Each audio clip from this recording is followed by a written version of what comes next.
I could be in the lawn out there. I get better coverage. Hey, I think we're on. Are we on? I think I'm on. Well, I don't see any names coming up. So you see, I can't tell if I'm on or not right That's now. right, unless they. But I think we're on. Normally we have like likes or thumbs Right. up or something like that. Okay, so why don't you just introduce yourself to the folks so they can say hi.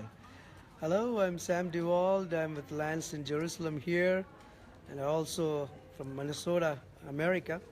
We know this is a season of great breakthroughs for America. We know Lance is doing a great job in America. So we are in Jerusalem now. This is the place where all nations gathered here from 170 nations. Think about this, 170 nations gathered in the city of the great King. And God is using Lance mightily here to bring the message for this hour to the nations.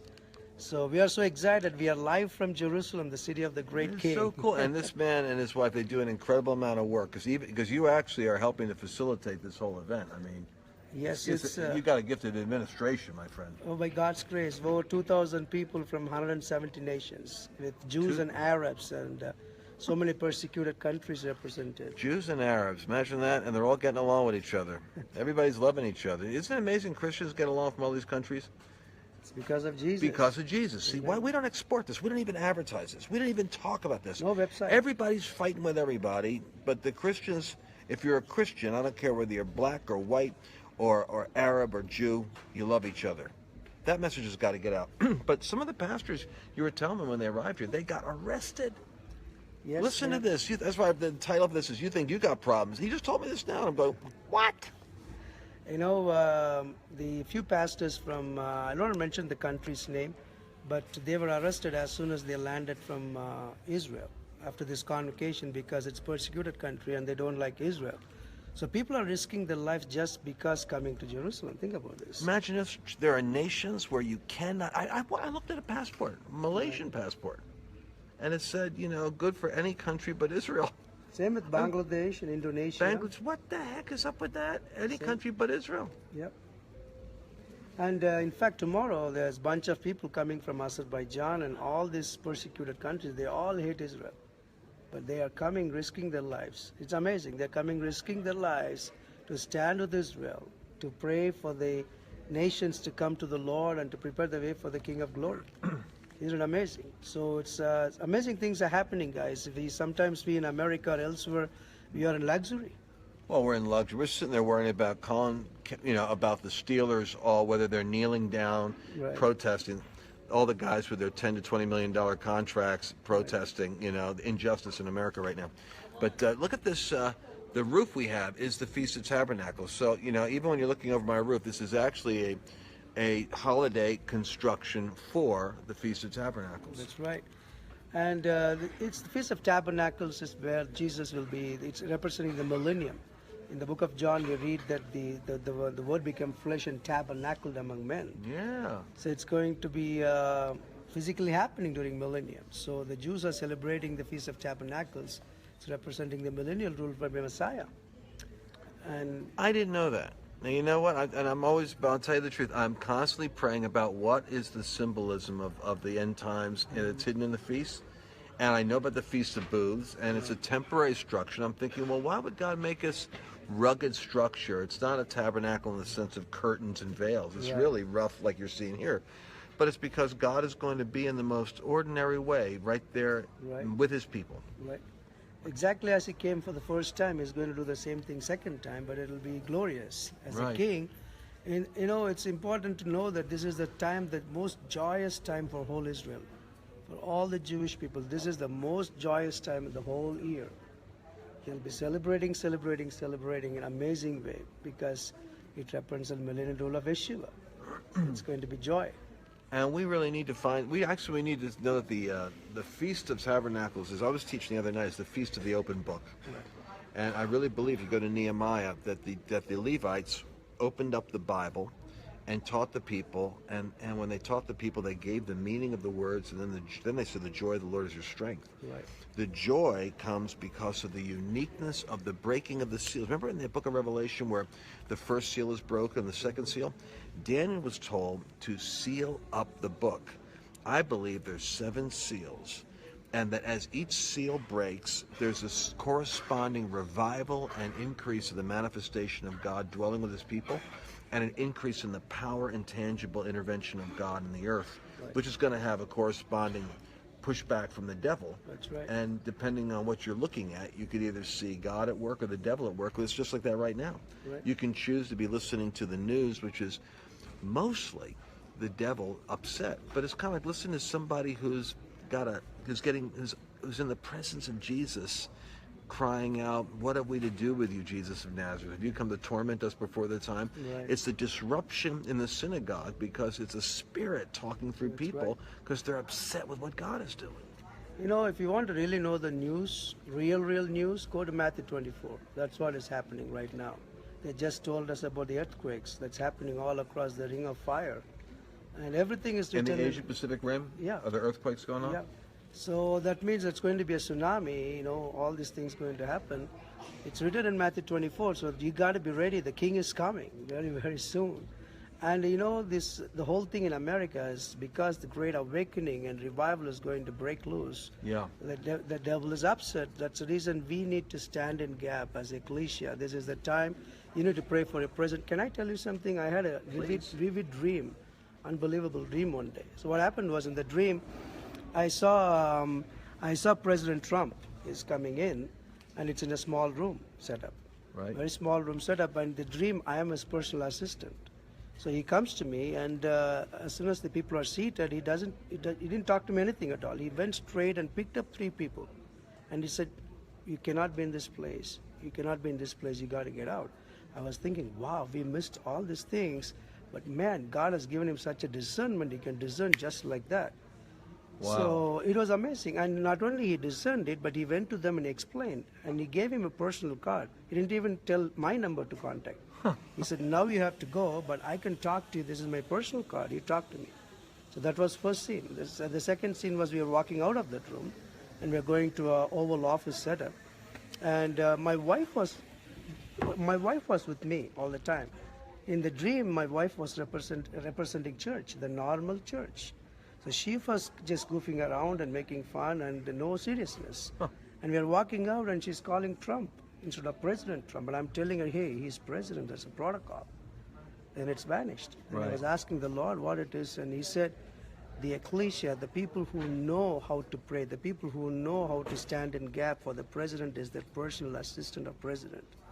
As he pray and intercede every day, you are directing his affairs. Ah. You are the personal assistant in the You spiritual get that? realm. You guys that are When you praying pray. for President Trump are directing affairs in the spiritual realm because you're authorizing angels to act on behalf of the multitude of things that have to surround the cyclone of his activity, right?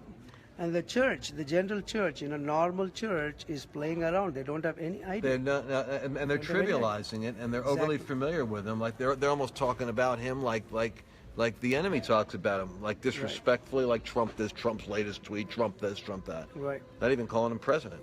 So we are calling all of the people who are believers in the Lord to pray and stand in gap for the president every day. If you're watching from America, it applies to every nation, every president. Folks, it applies to every nation because as America goes, so goes the nations. This is a battle for America not to fall as a sheep nation, because if America falls, and listen, it could happen, we're at $20 trillion debt. Right. Nobody's even talking about this. We follow stupid stuff in America. It's like we should be looking at icebergs when you're in the Titanic. Right. You should be looking at who's wearing party hats at the ball. But we're at a $20 trillion debt load right now. You hit 22 trillion, and Obama put 9 trillion on himself. You hit 22 trillion, and it triggers something. It's called the inability to keep up with the payments, and now the interest on the debt actually overtakes your cash flow, right? And now your economy is subject to the potential collapse. And when that happens, nations hate America. They would love to put together a basket of currencies that would include the Chinese yuan and a Russian ruble, and and then the dollar would come back home inflated, because 20 trillion of them are no longer getting assimilated out there in the world. They're coming back to 300 million people to eat it all. So think about this. We have to stand strong, not just for the economy in America, but Christianity globally depends, democracy globally You look at how these nations, they will eat up the church overnight. Nobody really likes the church. They put up with it because of the facade of democracy. Watch how fast that evaporates. You know, the Bible is very clear, the just shall live by faith. And this is the time, folks. You got to really focus on the Word of God, really focus on Jesus, really focus on the reality of the kingdom of God. Otherwise, we'll be taken out. And Jesus said very clearly that everything will be going as smooth as like everything building and everything about world, and you lose the sensitivity of the timing of the Lord. So this And they'll is be buying and selling Exactly. and marrying and giving in marriage Right. until the day that Noah entered into the ark, Right. or that Lot left the city, and then sudden destruction. And so we got to be really careful that, using the world but not abusing it is what Paul said, which really means doing business in the world as though we're really engaged with our mission and it's our ministry when we're at work. How is the kingdom advancing and where is God with us? But not getting so lost in the sauce of transactions that, heaven is what happens after you die. And if you're a good believer, you go there, you should be really communing with God now so that you can escape that hour. Jesus promised an escape for those who would be watching. So watch and pray is repeatedly Jesus told. And I really believe if you don't understand Israel, you will not be sensitive for his coming. Jesus said very clearly, nobody knows the time and hour. But he said he will know the season. What is the season? He said, Luke 21 very clearly, this generation will not pass away. Which generation? The generation that sees the fig tree blossoming. And all the trees, which are the trees that are coming, the nation states coming of age right then. For example, in 1948, Israel came into be a nation, re-established. 1947, other trees, India, Pakistan, Bangladesh, so many nations came out of British mandate. So Jesus was talking about other trees when blossoming and budding. Yes. It's exactly, My God. we are in the season. He said this generation will by no means pass away. It's amazing. My mother, who saw 1948, is still there. And so this generation is here. So this is the generation, guys. We got to be ready. The king is coming. You got to be ready. There's no other choice. But just shall live by faith. In other ways, if you get into the debt and all this credit card, all these things, you are going to be, sucked into the system. Well, I'm believing better things for you guys. That's why you're watching this little broadcast, keeping up with me here. Well, we got 968 people live right now. That's quite a crowd. And it'll be like 30,000 before this is over. So in the name of Jesus, I bless you. We're going to go to the 7msummit.com and get the live stream pass. When I come back from here,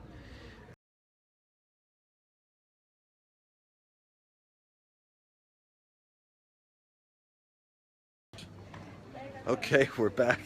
Oh, gosh, you guys are dropping off. I lost like 100 of you. See? You should never number Israel. The moment I numbered Israel and I said there was 920 people, we lost 100 of you. Anyway, I just moved to another location. Isn't that brother a great guy? So calm and so, the deep wells. I want you to meet some of these apostolic leaders here. One of my friends here talked about 5 members of his organization were martyred this year. 5 members of his Arab evangelism organization were martyred. Well, I didn't say this year, but they were martyred over the last, since the Arab Spring. One guy he baptized at 29 was dead the same day. I want you to meet him tomorrow. I'll see if I can get him tomorrow. And but we're back in there, and thank you guys for staying with the broadcast. These are great nations, great apostles. The 7msummit.com will be our Orlando gathering. I just found out that Rick Eldridge will be coming out. He's a member of the Academy, votes for the Academy Awards. He's going to be coming out to talk about arts. Lee Stranahan, former Breitbart guy, is going to come out and talk about citizen journalism. We want to raise up journalists. We're going to be talking about campus activism, etc. We're going to find our niche. We can't do everything, but man, I do believe that there's a difference between patriotic, nation-loving, and the kind of nationalism that the left is trying to smear us with.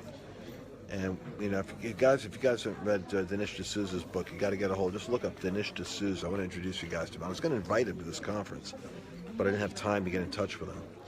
But Dinesh is a brilliant guy, and he explains the difference between nationalism as an American who loves his nation and nationalism as a strategy of Democrats, which has to do with race supremacy, where they pursue segmenting Americans into Hispanic and African American races that actually are against the white people. And it's just insidious what media is doing and how the devil's working. And I just believe because it's getting exposed, it must mean that God's going to crush it. We've got the spiritual ability, but we can't win the battle without corresponding work. We got to go out and do something.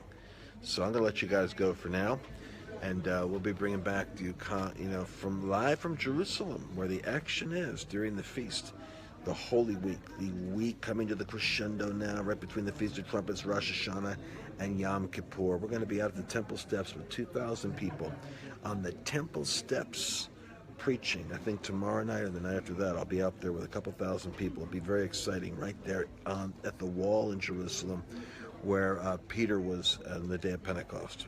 You'll be there with me live. All right, I'll catch you later.